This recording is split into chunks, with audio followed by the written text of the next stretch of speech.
Hey guys, welcome back. Thanks for tuning in. Today, we're going to talk about it. It's gone! It's out of here! That's right. We can't afford this card anymore.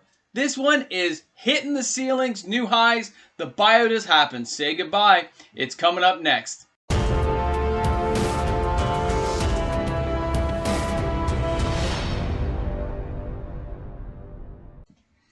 Hey guys, welcome back. MTG Moxman here. Hope you're having a great day. Gonna start off by saying, I'm sorry.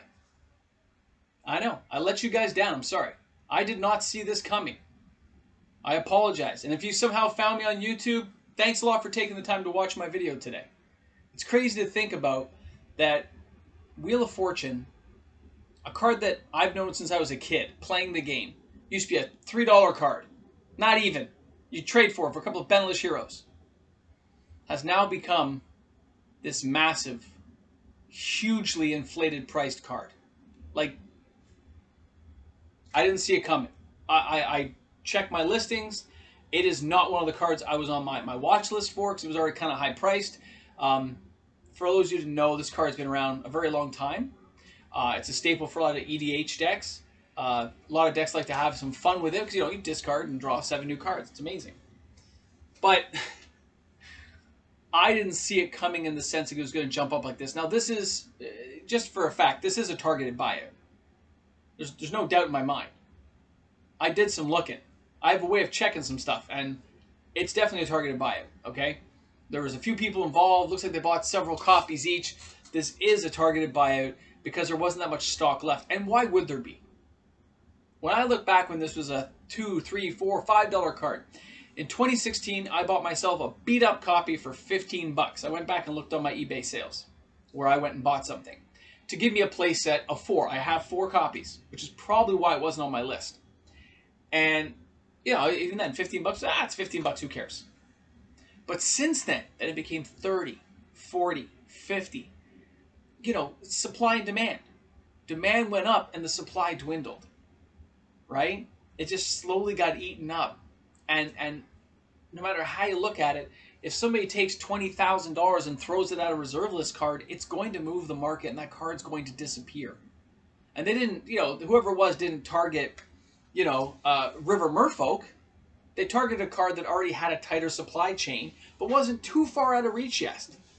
I had done some videos in the last week, and we had mentioned some cards that were kind of on that hit list coming up, and that would be stuff like Fork, Fast Bond, Wheel of Fortune, Brain Geyser, and then I mentioned some cards I thought were still affordable on the reserve list. Cards like Salvati Excavations, Kajoran Outpost, Lake of the Dead. You're going to want to grab these cards if you haven't already. The Wheel of Fortune damage is done. Unless you want to pay the inflated new price, and it will stay this way for a very long time. It may possibly retrace over the next year or two, back down to a reasonable level, depending on what the world markets do. All these guys who did this, they probably took out some Bitcoin money and threw it at a reserve list card.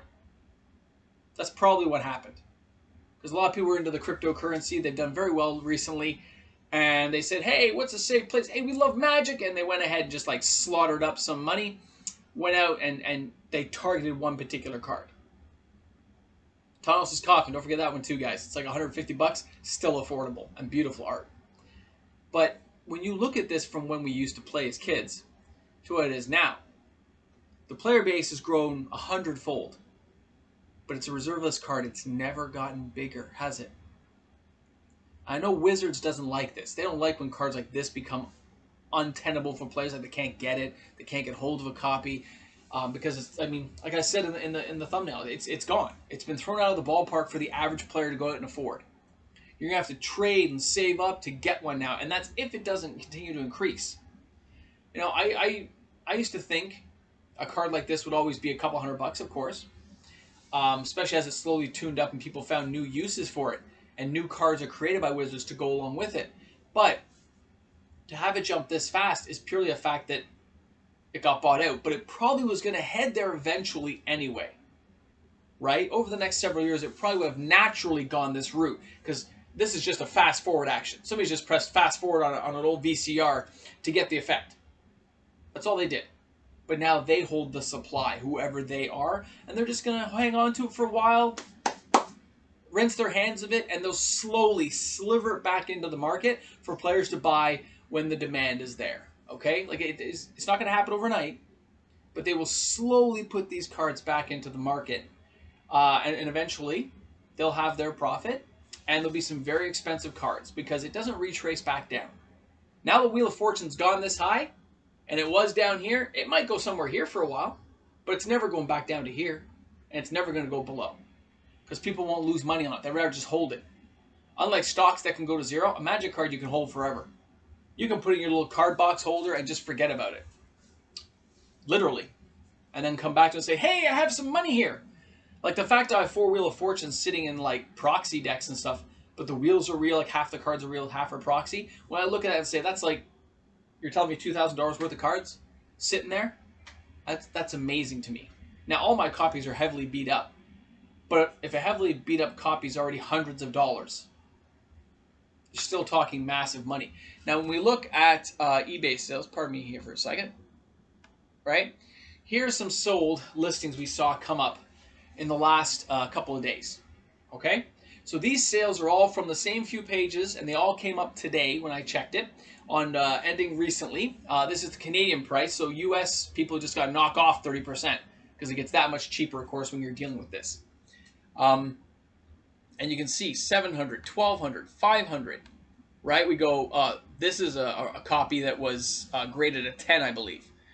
480. Then we start jumping to like 636, 350, 413, 449, 440, 300 and change. Oh, look, there's a couple for 950 for unlimited. And then we see DCI promo version. You can see there went for $1,900, best offer accepted. $1,900. Now, the promo versions weren't even supposed to be printed. Like the reserve list people got really mad when this came out, so they pulled it off, of course. But you gotta think, there's still a few in existence, right? The DCI, I think it's Judge promo one, so it's always gonna command a higher premium now. Craziness. I mean, that card's gonna be like 5,000 bucks in 10 years, guaranteed. And then when you look at the sold listings of what's available, okay? These are the cheapest ones, 445, 630, and 547. Now remember, import fees and taxes are different. I'm just putting the price out there so you'll know. And then we go to the next one, which is 500, 600, 700. These are the ones that were available on the market right now. And when you see that and you realize what we're talking about, guys, that is a serious amount of money that was thrown at this card to gobble it off the market and make it unaffordable for other players. It's nobody's fault. It's capitalism. That's how things work. It just means watching and keeping an eye on these cards becomes that much harder because there only is a finite supply and sometimes you can't control it. How many brain gougers left? How many forks are left before these become prime targets? Right? I almost think about gobbling some up, holding on to them, and then selling them at a reasonable price to my patrons. Like, that's what I want to do. It's like hold some for people so when this card goes through the roof, I keep a list of what I bought things at, and I kind of go with the double your money is my profit margin. So it's like, if a card cost me 20, I sell it for 40. But, I mean, come on. You're talking hundreds of dollars here. It's nuts. I don't know. I keep thinking about stuff like that, though, because that's just so hard for a player to afford. And I want players to be able to get these cards, don't you? You want to be able to play with some of these cards. And you don't want to just think about owning the card. You want to own it. You don't want a proxy. That's fake. You want a real one. There's something about having a real Magic card, being proud of holding that card and saying, I saved up for this. I invested in this. And I'm holding on to it. Like the booster boxes, right? It's just one of those things. And to know another card has been hit and will no longer be available to a player to buy is hard. Unless they can save up some fortune of money, use tax return money or something to buy one, right?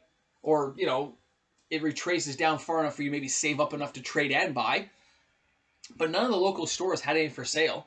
I looked across all the places around here. Nothing in Ontario, Canada. We don't have any Wheel of Fortunes for sale. We don't got anything right now. It's nuts. I couldn't believe it. But some cards are available and some of the other ones we talked about. Get that Kajoran Outpost. Get that Lake of the Dead while you still can. Because some of the stuff is going through the roof and it ain't coming back down. And if there's cards you've dreamed of getting, the time to buy is now.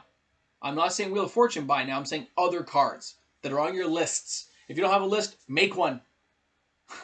Have a list of cards you want and then see what the prices are at. So you can try to get, especially on the reserve list. Anything that's not reserve list, they're going to reprint it. Don't worry. It'll come out eventually. Cabal Coffers is coming. Don't worry.